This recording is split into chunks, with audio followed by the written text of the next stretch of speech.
my September 11th experience, physically, I started behind the 8 ball because I came into work. I was a battalion chief in Battalion 5-8. My office was in a firehouse in Canarsie, Brooklyn.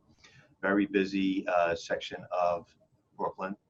And so September 10th was a Monday. I went in for a 9 o'clock tour that would end at 9 o'clock in the morning on September 11th. So we call that a day into night, 24-hour shift. The day tour was nothing special. The night tour happened to be exceptionally busy.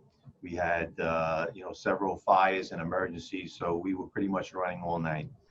So now the next morning, I have all of the paperwork and everything on my desk. I wasn't in a hurry to get home. My wife was a nurse at Long Island Jewish Hospital. I knew that she was working. My daughter Megan was 11 years old and of course in school all day. So no rush for me to get home. I'm a news junkie. I have the news on anyway. So after having been down in the kitchen with everyone, talking, or went upstairs to kind of just clear up the paperwork so I wouldn't have to deal with it my next shift when I came back in. So as I'm doing that, with the news on, the events of the day are beginning to unfold. And at first notice, it didn't seem like it was anything out of the extreme norm that, a plane, and it was reported that a commuter plane had struck one of the World Trade Center towers. Nothing that hasn't happened before in the city. And I'm kind of just like half paying attention. It's, of interest, but it's not like a spectacular, event. And I'm working and I'm working, and then, what everybody's seen and realized that it wasn't that it had been a commercial airliner. And now I'm kind of fixated on what's going on. This is absolutely incredible. And as a chief officer, I'm just imagining myself if I was working in one of the battalions in Lower Manhattan, what I might be thinking and what our approach might be with the elevators and all of the first tower. Would that be impacted? How would we get upstairs? It's going to be an incredibly arduous operation to get up. I mean, this was one of the upper floors, like the 80th floor. So you have to get all of this equipment up. And I figured that the elevators were not going to be an option to at least transport them up. As that's going on, the second plane hit the second tower. I'm still in my battalion, and I realized that that this is going to be a citywide event. And as I get that thought, the New York City Fire Department institutes a total recall of all members. So the fire department is divided into 9 divisions citywide. So when they do a citywide recall, they call each division a mustering site. So everyone assigned to Division 1 goes to Division 1 headquarters, and Division 3 and 5 and on down the line. I'm in Division 15 at the time, and the 15th Division was in Brownsville. So we gather up everyone, firefighters and officers are responding from home to get to the division. I'm already in Brooklyn, and we get over to Brownsville and begin the operation of loading, getting additional equipment, staffing. City buses were brought in. As this is going on, we're of course in contact with operations downtown, and before I even get on the bus, I find out that the first tower had collapsed. So that became a game changer as far as command and control, because I'm thinking, okay, we just lost, I have no idea how many civilians that are in the building in the process of being evacuated, and all of the firefighters and fire officers that were operating in that tower. So it's kind of like a real smack in the head. We all get a sense of urgency, and we continue because it was still logistically a very difficult operation of getting everyone together. So we're on the buses finally, and we begin to our transport, and we get notice that the second tower has collapsed. And I'm telling you, a bus load of maybe 50 of us, because of all the equipment and everything, there were maybe 6 buses in this chain. Well, probably you could hear a pin drop for a few moments, and then everyone got themselves together, and a couple of the commanding chiefs, the guys that outranked me, got up and began talking about what we could expect when we got there. I was already running my own thoughts in my mind. So we arrived on scene at one of the command posts, and it was maybe 20 minutes after the second collapse.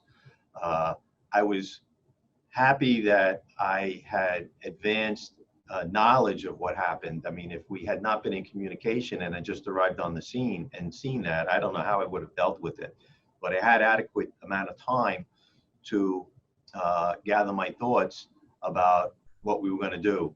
There was no time to mourn and try to grasp the devastating life loss, because in my mind, as when your training kicks in, I fully expected to now be part of the largest search and rescue operation in our lifetime on American soil. And it was like, wow.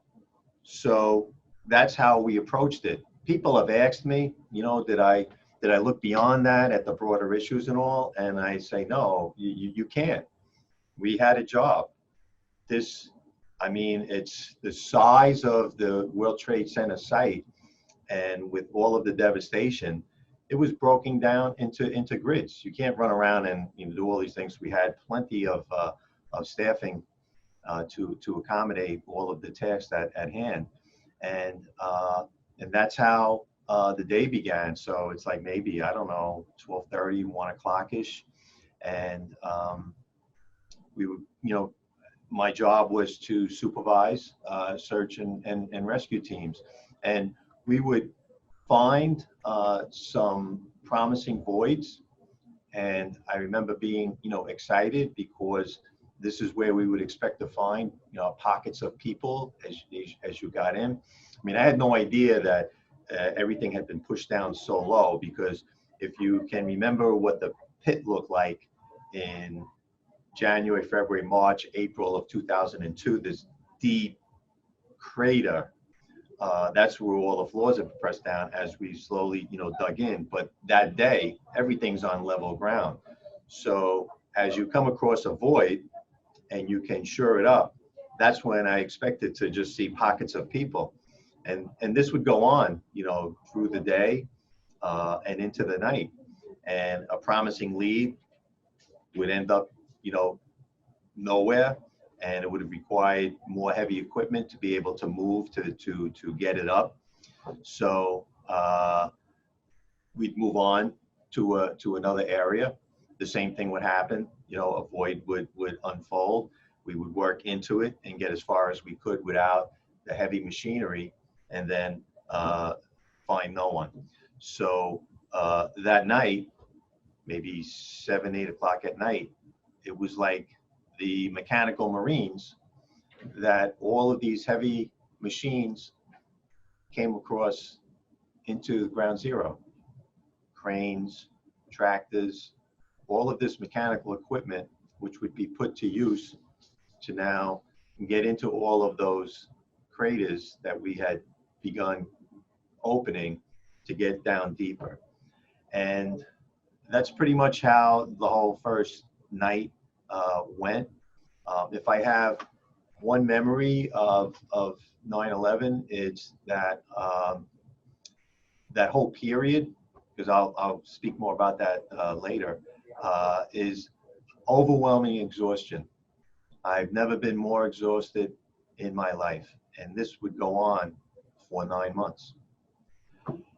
So long into the night, nothing exciting, to relay, because nothing exciting happened except just work and frustration. I remember, going from here to there, bumping into colleagues who weren't just people that I knew in the job, but were close friends. And whenever you ran into someone, you just immediately hugged, and no words needed to be expressed. It was, I was very fortunate in the fire department to have two best friends, and one of them is missing. His name was Eddie Garrity.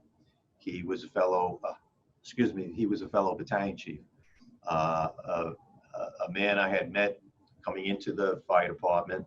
His father had been a captain, and he was forming a study group. It would become a group of 6 of us that would study through all of the ranks. All of us made it all the way up to the chief's rank. So we were together a long time. Our group was very tight. We would go out socially every couple of months, so that our wives, because it was a great sacrifice to study for promotion in the fire department. And we wanted, our wives to understand that, when speaking to other wives, the sacrifice, everybody was doing the same. It wasn't just, my husband who's not around, who can't make this birthday party because, there's a practical exam next week and they gotta get ready and all of this stuff. So it was good. So, Eddie Garrity is missing. He's married at the time, and I bumped into his brother-in-law, who was an NYPD sergeant. I didn't have a cell phone. I wouldn't get a cell phone for a couple of years after that, but he has a cell phone, and Eddie Garrity's wife, Mary, is calling her brother constantly because she knows that Eddie's missing, and when he sees me, he says, like, what do I tell her?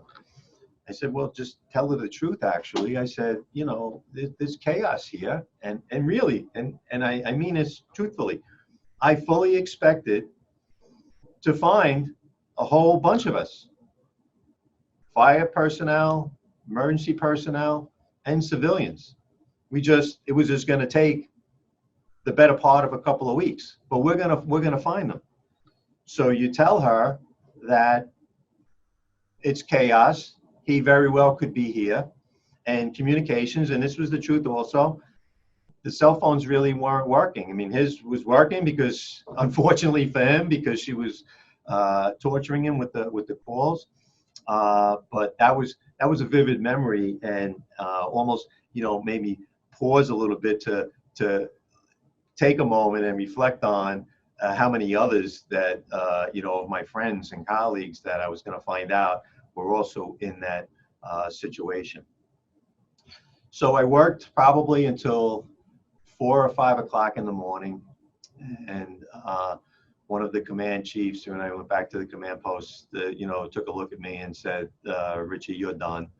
Got me a lift back to my command in Canarsie. So I got there in the wee hours of the morning. Everybody was up. Like I said, this is a busy firehouse. These were members that had worked, all night in the firehouse.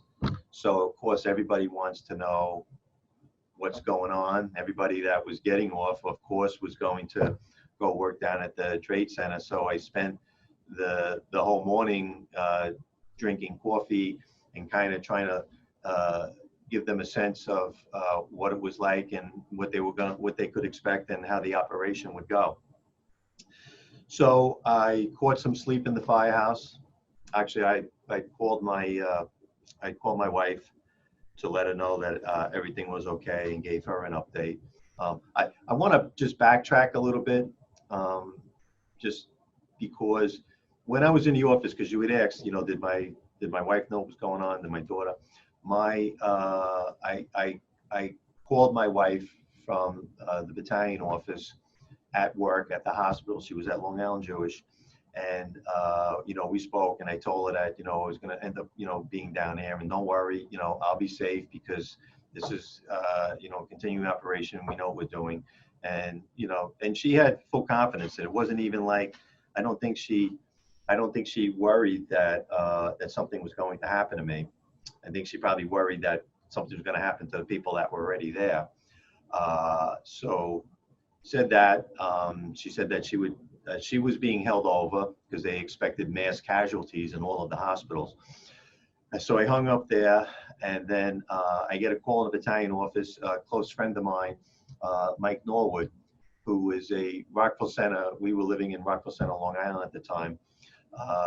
Mike Norwood was a detective in the Rockville Center Police Department. Our daughters were the same age. They played on the same travel soccer team, and this was a soccer team who it seemed like everybody's father or mother on the team was either a doctor or a lawyer. And then there's this fire guy and the cop.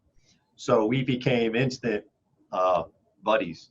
And so he called me up, and he wanted to know, you know, what's going on, what are you doing? And I told him where I was, and obviously that, you know, I have to go as a total recall. And he's like, you know, lecturing me, and and I have to say this about Mike Norwood. He's one tough piece of work. He starts bawling on the phone, you know, crying.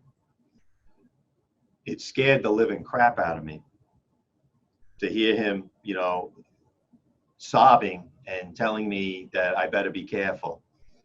So in a crazy sort of way, this was like a scare for my wife, because Mike knew that I was down there. Mike knew that my wife was working. My wife Dinah had made arrangements with a friend of hers, like after school, to pick Megan up. You know, again, another girl same age.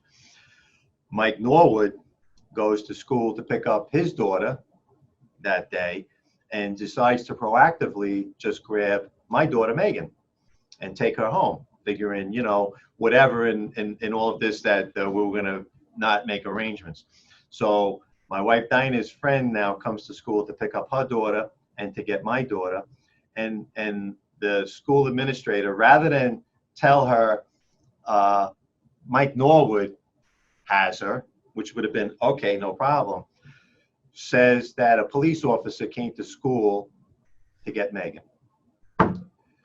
So for a while, my wife was frantic when she found that out, because why would a police officer, until he found out it was, you know, Mike Norwood, and, you know, and she probably smacked him in the face a couple of times. But, you know, that was, you know, one scary moment for her.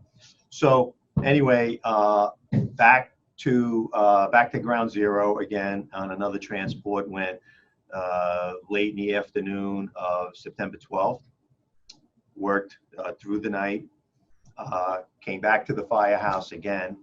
I called home to say that I needed to stay one more day, because they really needed every single person, especially officers in the chief's rank. So, you know, my wife understood. And so September 13th was the same. Again, in the afternoon, went down to ground zero, continuing saga of arduous work with no accomplishment whatsoever. And after a couple of days of this, I start to realize, gee, is it possible that we're not going to find anybody? And I wasn't, you know, I wasn't convinced at all. The fire department changed the work schedule, and they had us working at that time 24 hours on, 24 hours off. And you might go to the trade center, or you might be working in your firehouse, because all of the firehouses had to be staffed. So, and it's kind of incredible. The luck of the draw, I ended up the next couple of 24-hour shifts being assigned not in the firehouse, but at the trade center. And it was maybe a week later that I worked my first 24-hour shift in the firehouse post 9/11, and it was incredible how dead the entire city was. It's like nothing was happening. all of the things that happen hundreds of times a day, like somebody burning food, gas leaks, fires. It's like nothing. I don't even know if there was a fire for a couple of weeks in the city. It's like, why? What? Is everybody just frozen and just watching TV and watching all of this? I don't know. But to work in a firehouse was like a day off. It was almost, it was, I taking a step back, I realized, oh my God, how fortunate I am to be in this job. I love this place, you know, and so conflicted in the fact that I'm here working in the firehouse. So it's like, thank God I can rest because we're not doing anything, and I should be down at ground zero looking for my friends. So that's a tough one to juggle in your mind, but you know, the successful ones, and fortunately I am, are people that are able to compartmentalize things. I've seen a lot in my career. The same thing, but if you can do that, then you can get through it. And so many others of my colleagues were, you know, years later unable to do that, and it's caused untold damage to families with members suffering from post-traumatic stress syndrome, which is really a terrible thing. Never having dealt with it, you know, myself, but seeing it on the other end, it's heart-wrenching to watch families, you know, get destroyed because this person can never recover, that they can never move on. But continuing with the frustration of the work schedule, the fire department then shifted and went to 1 week details to the trade center. So you would go to Shea Stadium if you were assigned for that week, and then buses would transport us from Shea Stadium to Ground Zero to begin our work. At that time, then they broke the trade center down into 4 quadrants.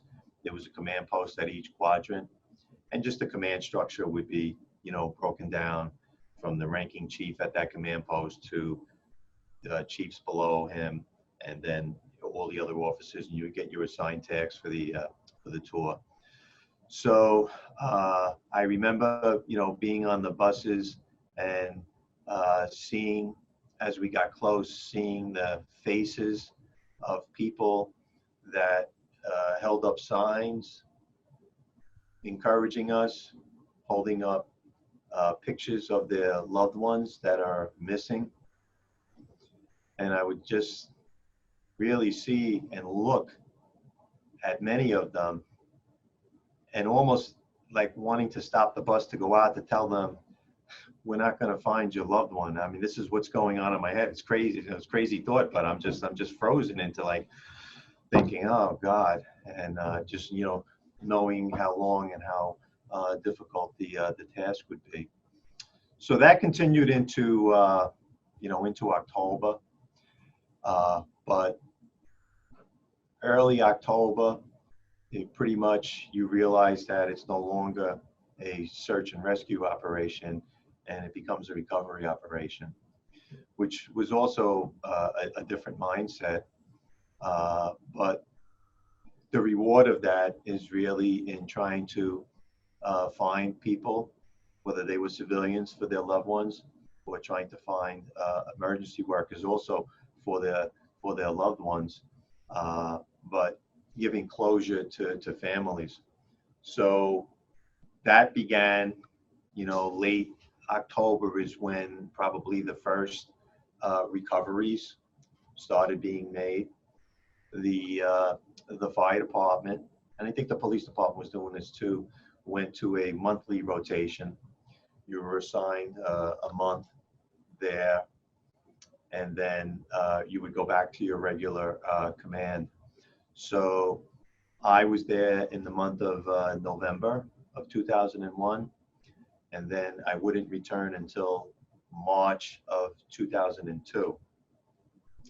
and drastically different in the landscape from November to March.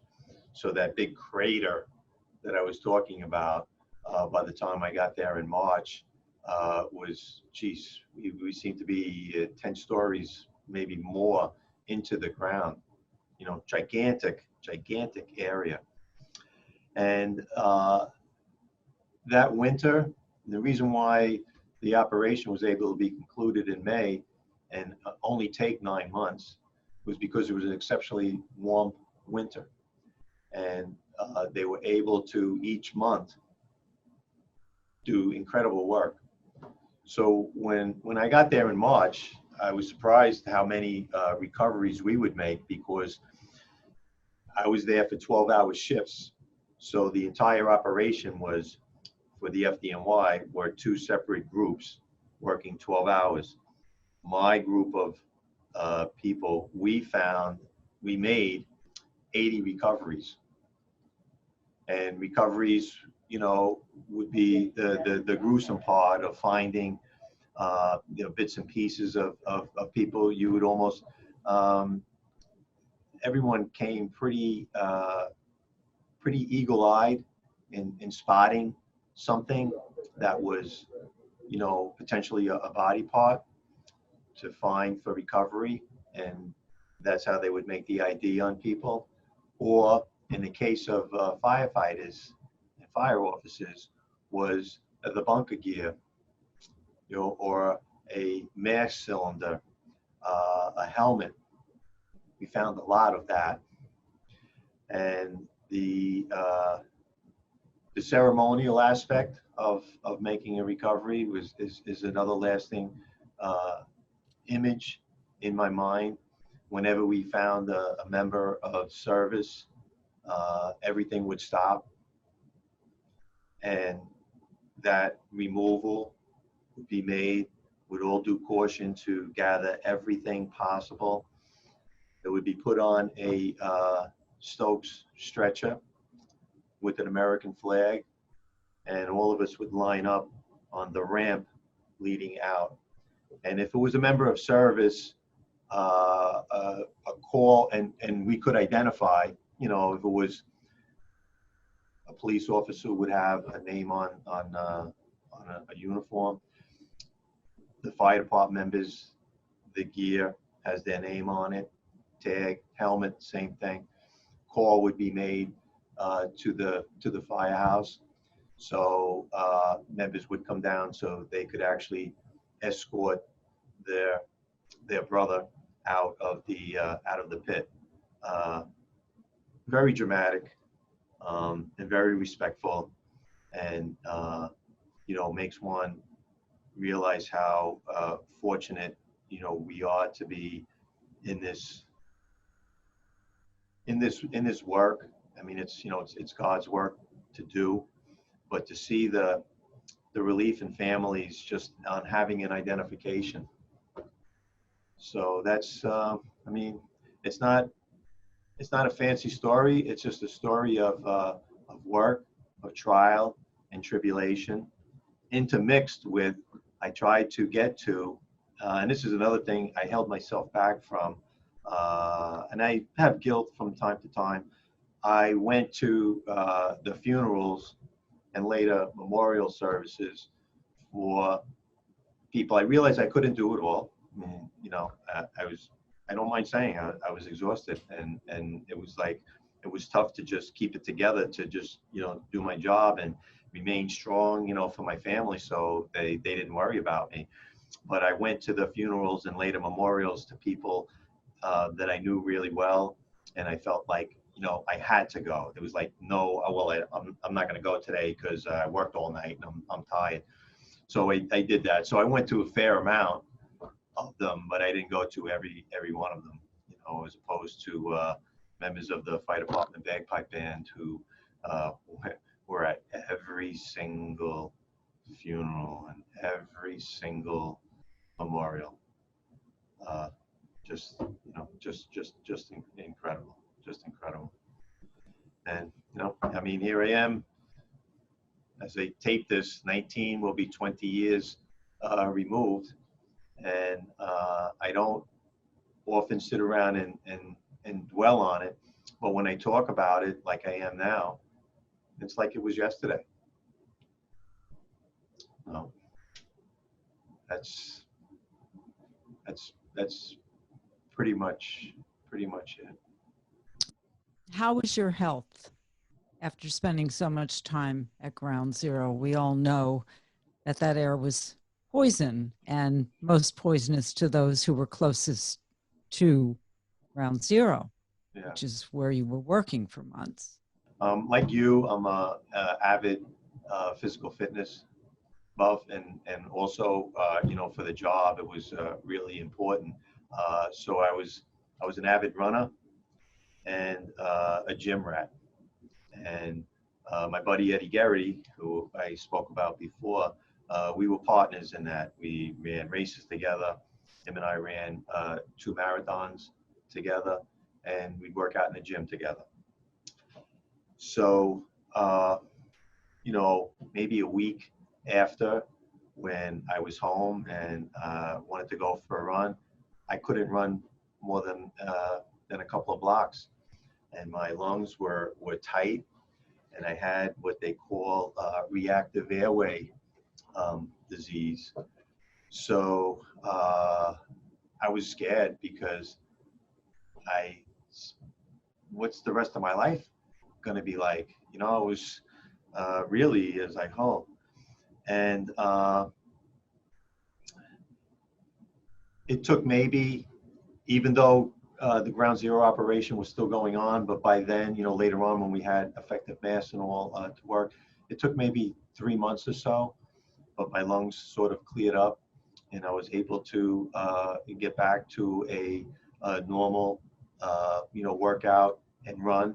It was almost like having an injury, and then I had to work my way back, but I got there. But years later, I did develop skin cancer, which I was fortunate that a fire department doctor happened to notice something. And I'm shaving every day, and I didn't even notice.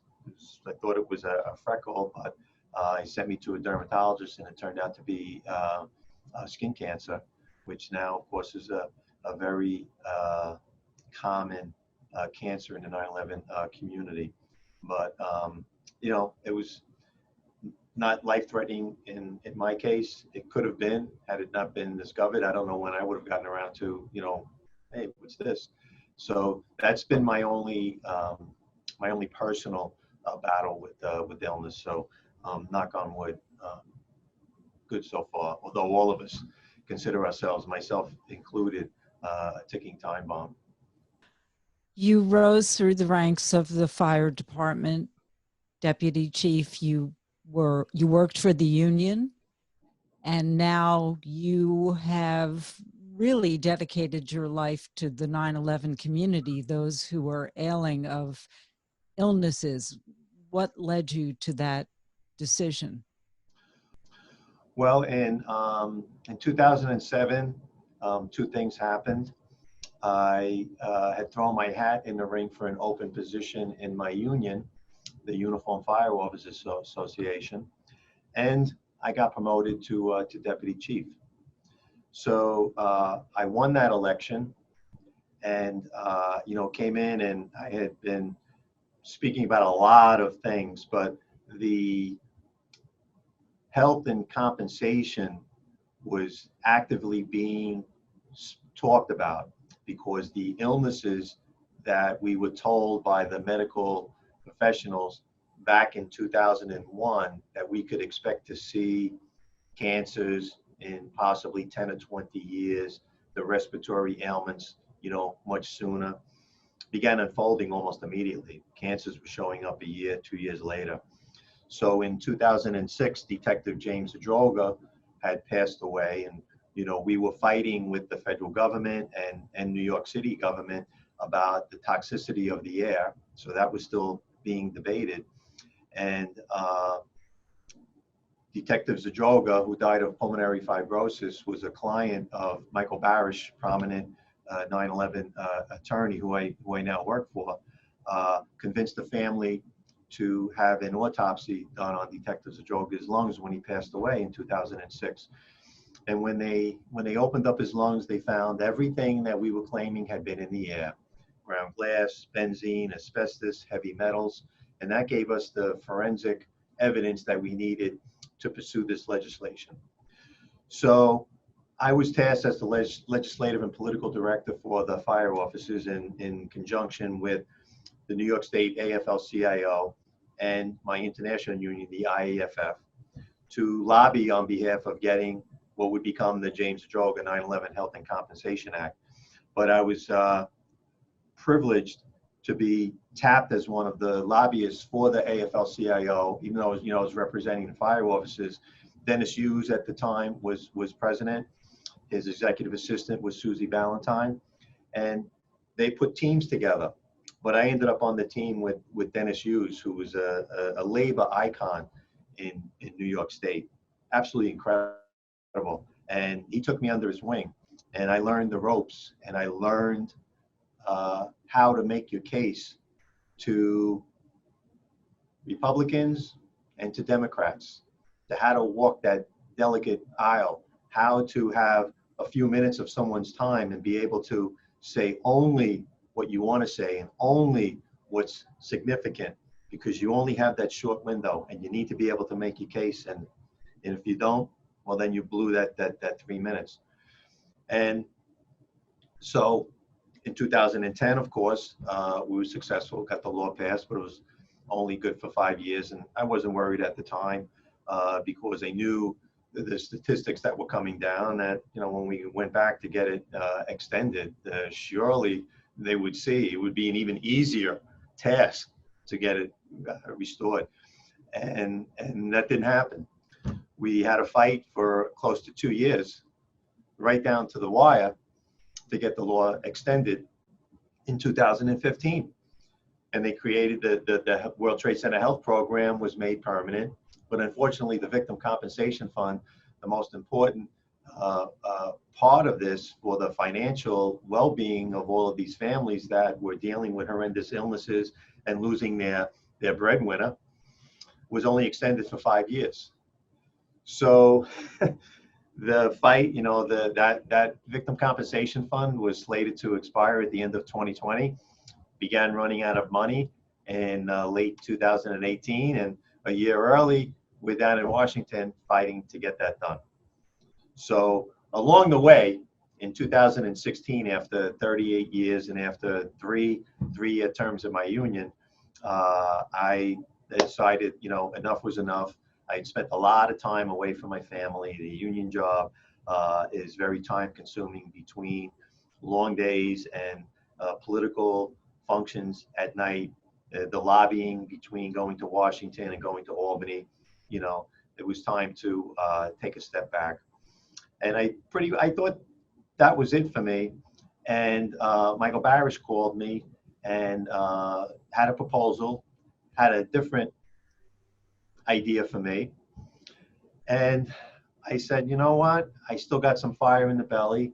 I still want to be able to work for 9/11 first responders. I thought first responders, until in working for the law firm, I became exposed to the 9/11 community. And, again, in my line of work, tunnel vision, my job was to, represent fire officers and firefighters and union labor in the city with the AFL-CIO. And it was up for other people to, worry about the survivors, the teachers and the students and the people that worked in Wall Street and the residents, a population of over 400,000 people.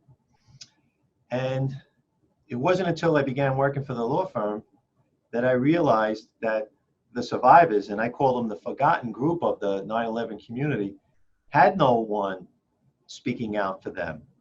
That all of this great work that we did in Washington and getting this extraordinary law passed, after patting ourselves on the back, nobody was informing all of these people who it affected. So, and if I didn't work for the law firm, I wouldn't find out about a college student who was in grammar school during 9/11 and, you know, is now in another part of the country and comes down with a cancer. And their first thought isn't, gee, I wonder if it was when I was, you know, in grammar school on Houston Street or something like that. And my eyes opened up and I made a vow. And I think it was at probably one of the first functions that I went to with Michael. And we were speaking to not first responders who all pretty much know about the law, although we're still looking for some first responders, but it was a group of just, you know, community people that were exposed for various reasons. And I made a vow that I would spend the rest of my professional career looking and educating that population. And anybody that's sick, I want to make sure that we get them the compensation that they're entitled to. So it's an arduous task to find all these people, but I'm going to give it my best shot. There's only one thought that I've had this whole time that doesn't make sense to me, and I don't know if there is an easy solution to this. It seems to me, you know, the government did the right thing, got the World Trade Center Health Program together and the Victim Compensation Fund, and then left it up to individuals to find out about it. Now, if you or I owed the IRS money, they would find us. Yeah. Now, it seems to me the government has a way of finding everyone in that community. There are records outside of the volunteers, I would say. There are records you work there. There are records you live there. There are records you went to school there. Why can we not get the government to do its job? And I mean, it would put you out of work, but this is to me, I can't wrap my head around why can this not happen? Yeah.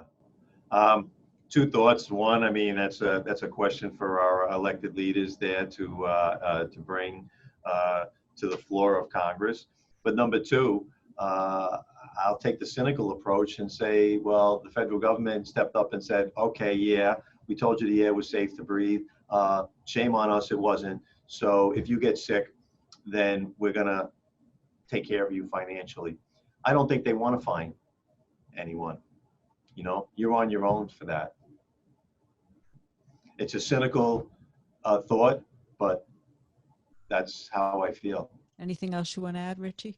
I mean, these are difficult times, and in light of everything that's going on now in the midst of a pandemic and civil unrest everywhere, I wish that somehow, some way, if anything good came out of 9/11, it was the aftermath and the sense of a united America across all lines, all races, all political affinities. I long for that, you know, and it's really what makes America what it is, to be able to overcome all of these things. And I hope that we somehow can right our ship and continue in that path. That's my hope and my prayer. Thank you, Richie.